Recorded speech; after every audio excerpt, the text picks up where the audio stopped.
Rahmatullahi wa barakatuhu. Alhamdulillah Rabbil Alameen. Wassalatu wassalamu ala Sayyidil Anbiya wal Mursaleen. Mawlana Muhammad wa ala alihi wa ashabihi ajma'in. Amma ba'd. Alhamdulillah, we've covered Surah Ma'un quite extensively, and particularly, the tafsir of Surah Ma'un is quite lengthy compared to the other surahs because there's two parts to it. As we mentioned yesterday, that Surah Ma'un is the description of the Quraysh. So what we've covered so far, just repeat for those brothers who weren't with us for the past 2 days, that in Surah Fil, Allah subhanahu wa ta'ala, He demonstrates His power, and He reminds the Quraysh of His favor, that He saved them from a great calamity. He protected them from a great army which would easily destroy them. But Allah subhanahu wa ta'ala protected them. So He reminds them that, I've given you peace.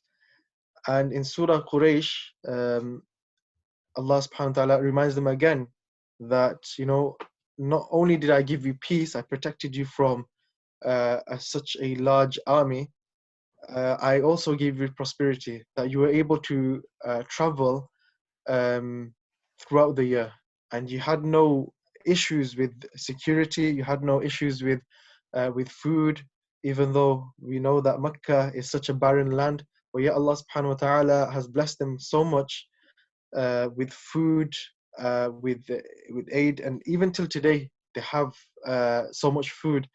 And the fact that they've been given so much wealth through the oil, this is the blessing of Allah subhanahu wa ta'ala, because they were the custodians of the Kaaba. And this is the favor upon Allah subhanahu wa ta'ala. So in Surah Fil it's mentioned, Allah gave them peace, and then so that's a favor upon them. And then in Surah Quraysh, Allah subhanahu wa ta'ala reminds them, I've given you prosperity. So peace and prosperity. And now in Surah Ma'un, He's telling them that, or He's reminding them that you're not even worthy of all these luxuries. All the peace that I've given you, the prosperity, and now that I've made you the custodian of the Kaaba, as mentioned before in Surah Quraysh, Rabba hadha al-bayt. So worship the Lord of the Kaaba. So Allah's telling them, you're not even worthy of that. Why? Because they were people who would disrespect the needy. So inshallah, we're going to go through the tajweed first, and inshallah, I'm going to go through the translation as well, and inshallah I'll pass it on to Hafiz Shuaib, inshallah. And yeah, just to remind you as well, I'm going to, after every ayah, I'm going to pause, so this will give you a chance as well, inshallah, for you to practice as well, inshallah. أعوذ بالله من الشيطان الرجيم.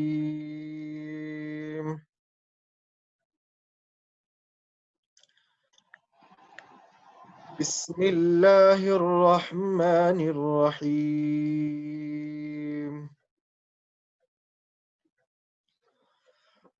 أرأيت الذي يكذب بالدين فذلك الذي يدع اليتيم ولا يحض على طعام المسكين فويل للمصلين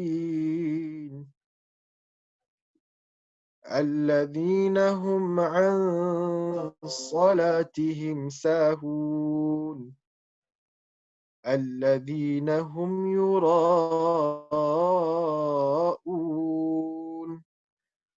ويمنعون الماعون. بسم الله الرحمن الرحيم. أرأيت الذي يكذب بالدين فذلك الذي يدع اليتيم ولا يحض على طعام المسكين فويل للمصلين الذين هم عن صلاتهم ساهون الذين هم يراءون ويمنعون الماعون بسم الله الرحمن الرحيم أرأيت الذي يكذب بالدين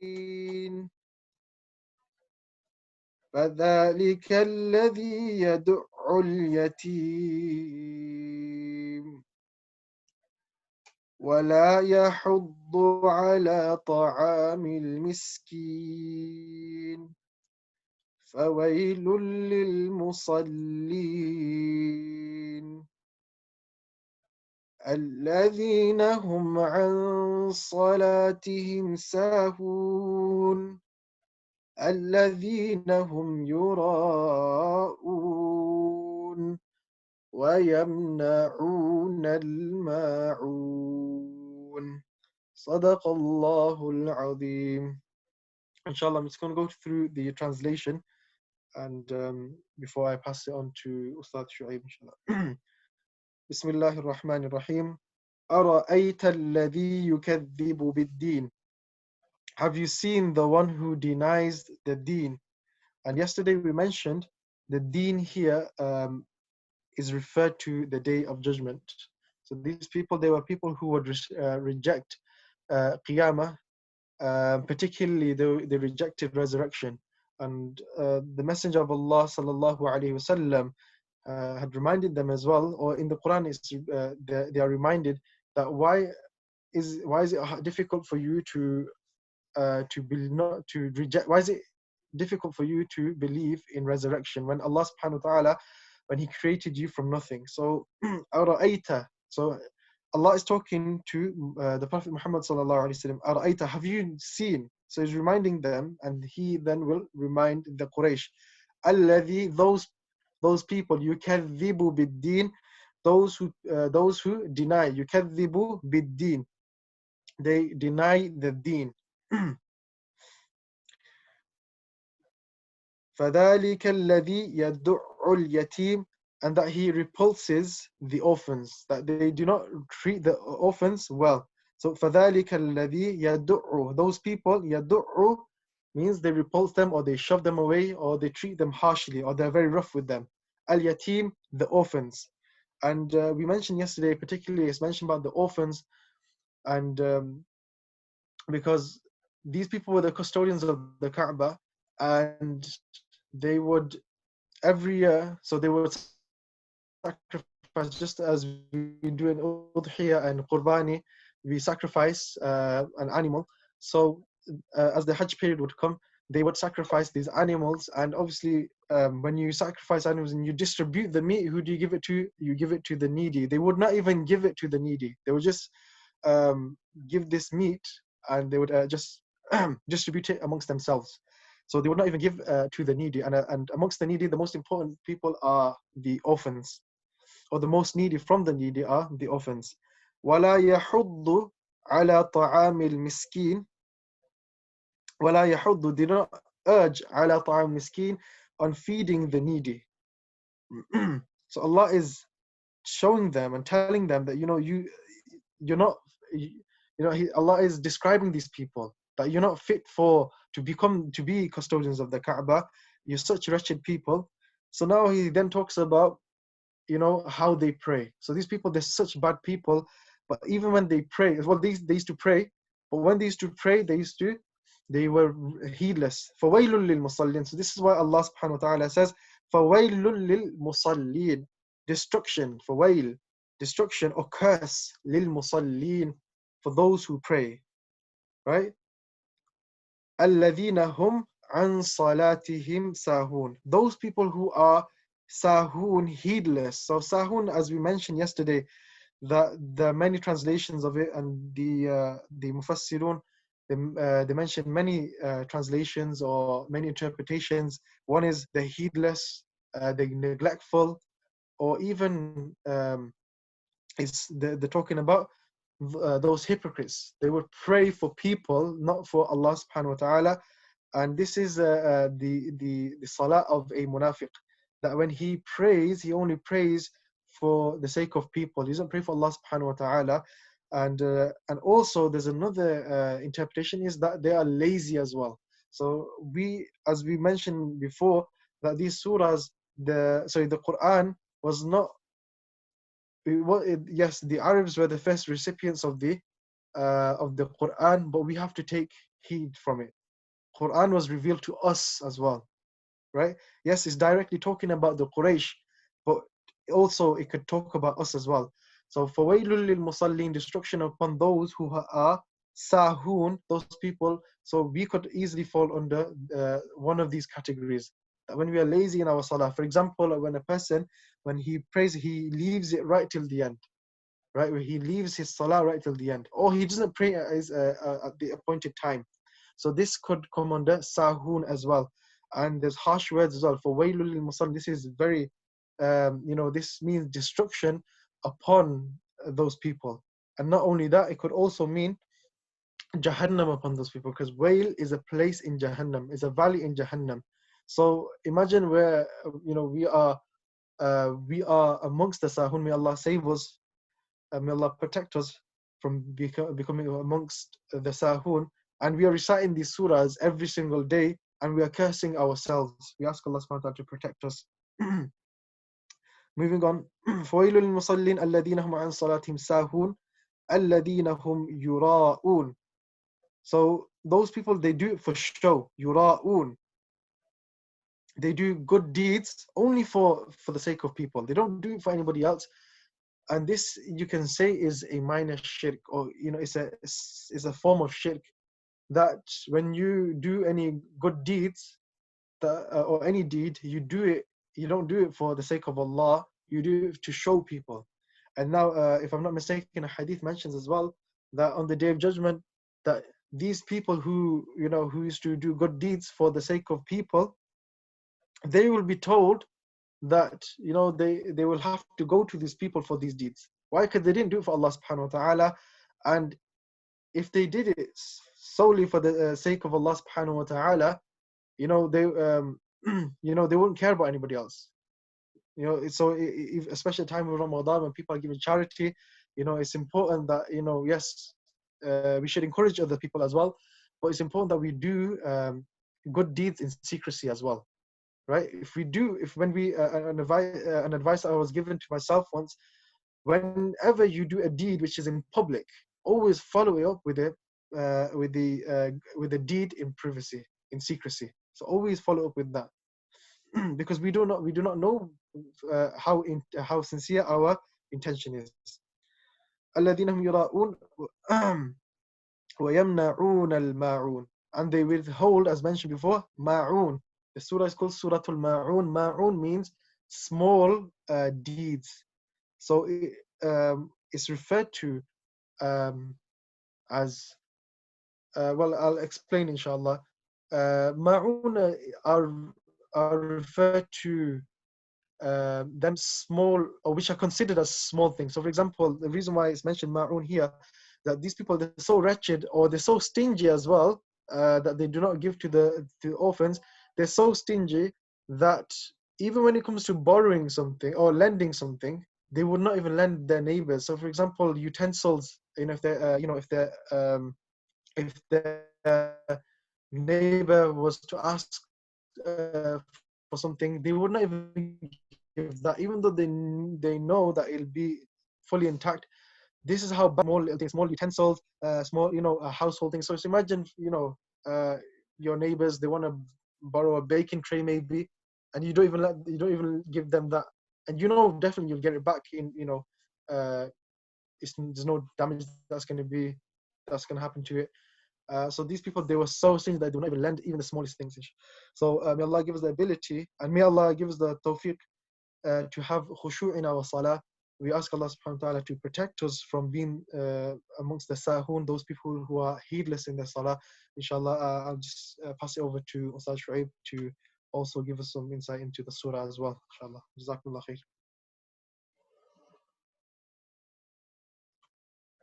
And brothers, if you have any questions, please feel free to ask. Just put it into the comments, inshallah.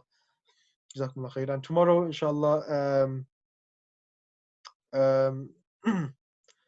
tomorrow Sheikh Rubail will be joining us, inshallah. So please do spread the message. Jazakumullah khair. بسم الله الرحمن الرحيم الحمد لله رب العالمين والصلاة والسلام على سيد المرسلين رب اشرح لي صدري ويسر لي أمري واحلل عقدة من لساني يفقهوا قولي أما بعد السلام عليكم ورحمة الله وبركاته. Jazakallah khair, Sheikh Asif, for that translation of the surah. Beneficial, especially when we're talking about what is considered as ma'un, and even how we treat the poor, how we treat the orphans. You know, a lot of valuable lessons to take from that. If we want to sort of summarize this surah, I think the main thing to take from this surah is the connection between salah and charity, praying and charity. And charity, in other words, it could be zakah, sadaqah, just any form of charity. Now, this is a very common theme in the Quran, where Allah connects zakah with salah. Aqim as-salah wa atu zakah. Stand for prayer and give zakah. Aqam as-salata wa atawu zakah. They stood for prayer and they would give zakah. الذين يؤمنون بالغيب ويقيمون الصلاة ومما رزقناهم ينفقون.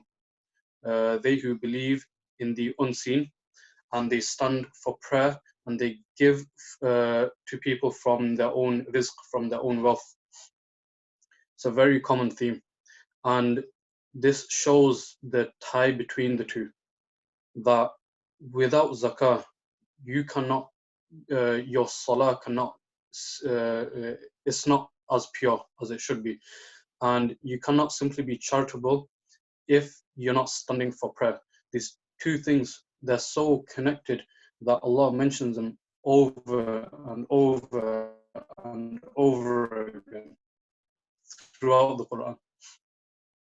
So what is this kind of connection that takes place?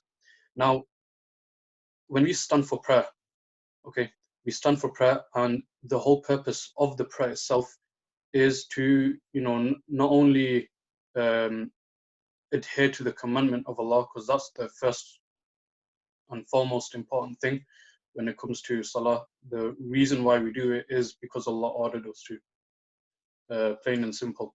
But one of the virtues that we can take from this is how it connects us to the Lord, the creator of the seven heavens and the earth. So salah is a mechanism, it is a method to connect to Allah. And this is your relationship with Him, between you and Allah. And as for zakah, this is your connection between you and your people, your environment. So what does this mean? Just because you are connected to Allah, you cannot truly be connected to Allah if you are not giving to people, if you are not cooperating with people, if you are not helping people. And you cannot simply be a charitable person if you do not have a connection to Allah. It doesn't matter how charitable you are, even if you give billions away. If that is not for the sake of Allah, then your charity is questionable. This is how deeply interlinked these two things are. Yeah, so much so that even when we think about the 5 pillars of Islam, yeah, after Shahada it's Salah, and straight after the Salah it's Zakah. So salah and zakah, they are very connected. Now, one thing from this, to take from this, is that we find people, they're very adherent to their prayers. You know, they make sure that they pray all of the fara'id on time. They pray their sunnahs, all of their nawafil. They could possibly be people that stand up for tahajjud as well. Okay. Now, the issue is not in their salah. It is how they might be treating people around them. And sometimes what we find is that some of us, we try to connect to Allah in our prayer. Yeah, we're very strict on the timing. But then when it comes to people, we have very bad mouths, and we do not help people. We're not very cooperative. We keep our hands to ourselves, like as if we're chained up. And this does not help you in your prayer. It actually hardens the heart, because this is not only your connection to Allah that you're thinking about, it's also a connection to His creation. And the first thing when it comes to connecting to that creation is what you can give. Not what you can take, but what you can give to the creation. Okay, as shukr to Allah, as out of awe of what He can do, how much He can create. This zakah is a kind of appreciation to Allah that, subhanallah, Allah, you have done all of this and I am not even giving back. So let me give something of myself, whatever I have, back to you through the creation. Not that Allah needs it, but because you need it as a person. And also because it creates harmony in society. Okay, it creates harmony, it creates peace. And what we find is there are people, they are very charitable, and they give a lot of charity. They raise a lot of funds for people, for refugees, and mashallah, is great work. It really is great work. Something that most of us, we don't have the guts to do. We don't have the ruh for it.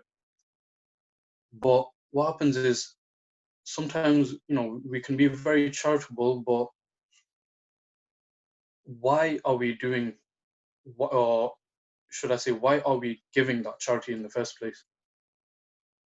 Okay, is it because we are connecting to Allah, or is it because of another reason? For example, are we trying to show people that we're charitable, or are we trying to feel superiority that I am a giving person? I'm the one that gives. The hand over. It's you can really question yourself on this. What are your intentions when you give charity? And this is a message for everyone, not I'm not targeting fundraisers. This is every single one of us. We all have these problems. When it comes to giving charity, you also have to think about your internal, your internal character.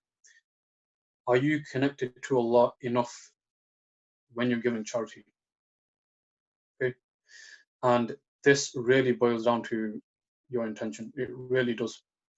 And interestingly, in the Ihya, in the chapter of Zakah, Imam Ghazali, he talks about how when it comes to giving your charity, just as in your prayer, if you have if a third of the salah goes to focusing on connecting to Allah, then you will get a third of the reward. If half of it goes to connecting to Allah, then half of the reward, and so on. This is the same thing with zakat as well.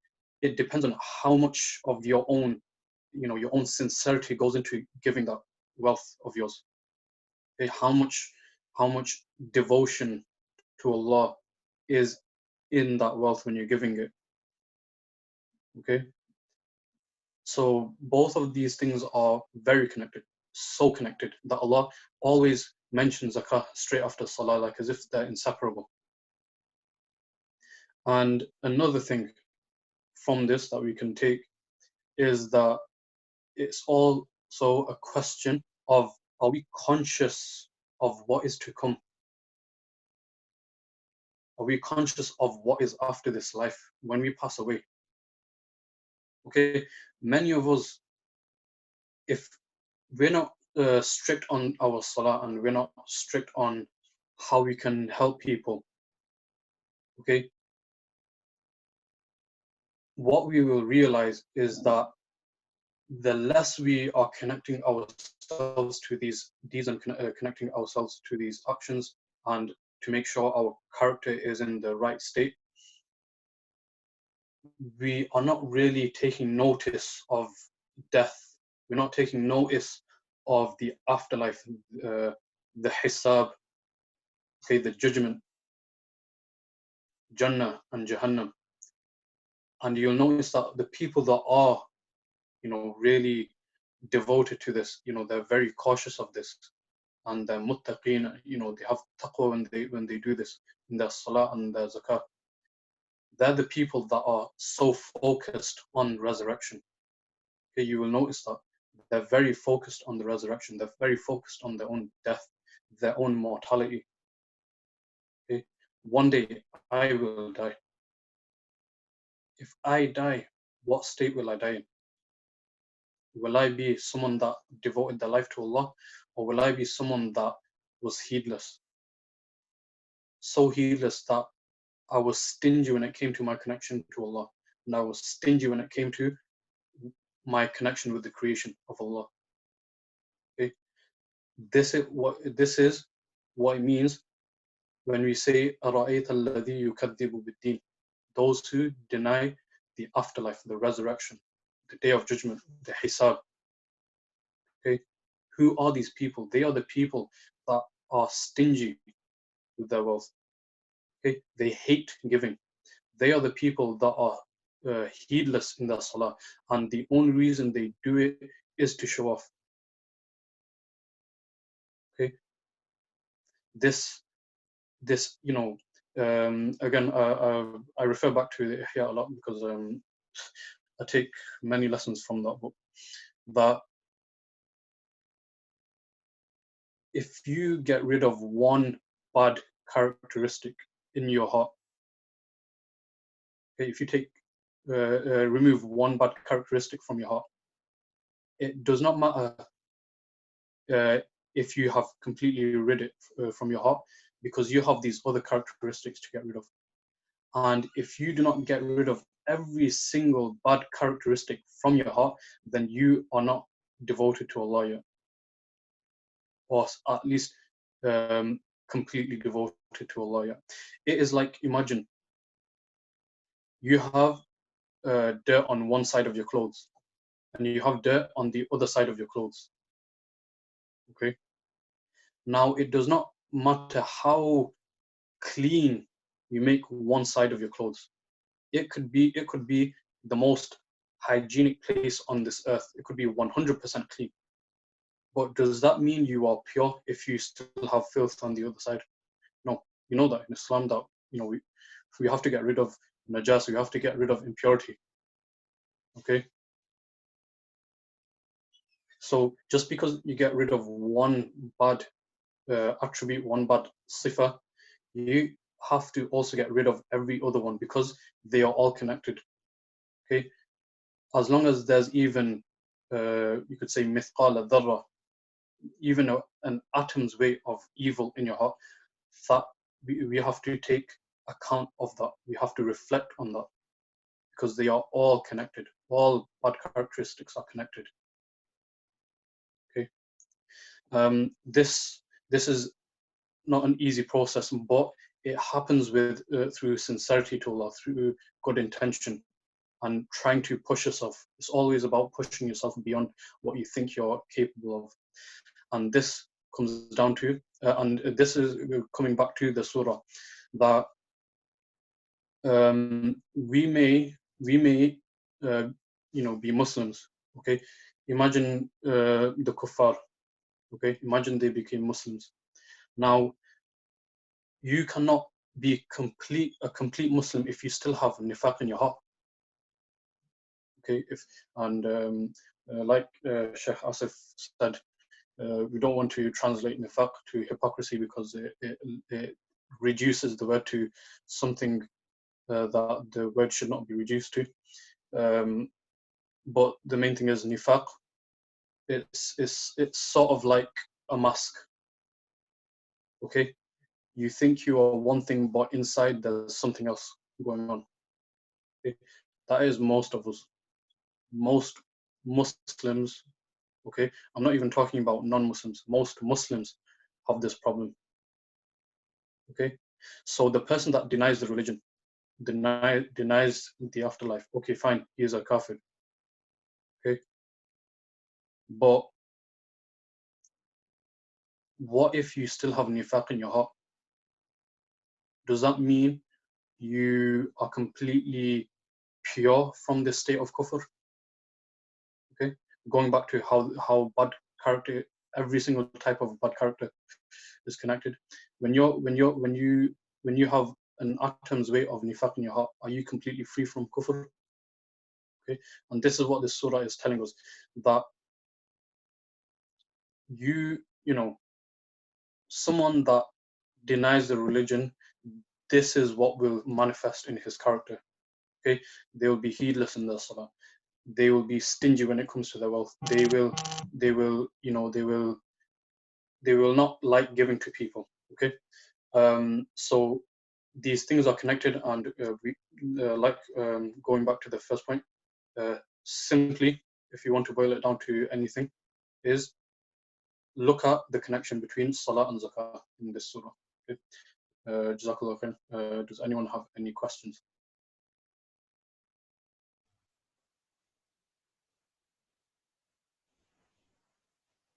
No? So just a reminder again, tomorrow inshallah we'll be joined by Sheikh Rubel inshallah as a special guest, and inshallah, so please spread the message, and inshallah, best advice I would give is for these sessions, if you could actually have the Quran in front of you, and if you can take a notepad maybe as well, take some notes down inshallah. It will definitely help in our salah. If we think about the meaning, or at least the brief summary of each surah, because as these surahs we recite these every single day, and not only in Ramadan we want to concentrate in our salah. After Ramadan we want to also have that same concentration, inshallah. Jazakumullah khair. Hafs Sadiq, would you like to add anything? That's all, inshallah.